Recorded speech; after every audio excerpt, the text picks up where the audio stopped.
শেষমেশ মাথা নুইয়ে নিল নবান্ন। নতুন ওয়াকফ আইন মানতে বাধ্য হলো মমতা সরকার। যে মমতা বড়াই করে বলেছিলেন বাংলায় ওয়াকফ অ্যামেন্ডমেন্ট অ্যাক্ট চলবে না, আজ সেই একই আইনের সামনে হাঁটু গেড়ে বসেছে নবান্ন। প্রতিবাদ, মিথ্যে নাটক, ভোট ব্যাংকের লোভে দুধেলগাইদের মিথ্যে ভয় দেখানো সব ব্যর্থ। সুপ্রিম কোর্টের এক ধমকেই মমতা সরকারের দামালপনা মুহূর্তে পরিণত হয়েছে ল্যাজ গোটানো নীরবতায়। রাজ্যের ৮২,০০০ ওয়াকফ সম্পত্তি, ৮,০০০ ওয়াকফ এস্টেট, সব হিসেব এবার তুলে দিতে হবে কেন্দ্রীয় পোর্টালে।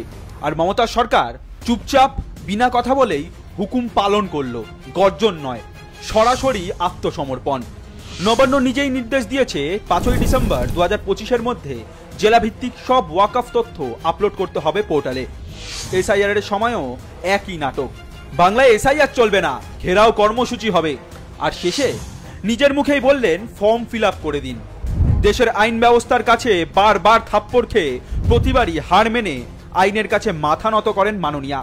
কারণ সত্যিটা একটাই, মঞ্চে মাননীয়া যতই গাজোয়ারি দেখান, আইনের সামনে তৃণমূলের বুকের পাটা প্রতিবারই কাগজের নৌকো।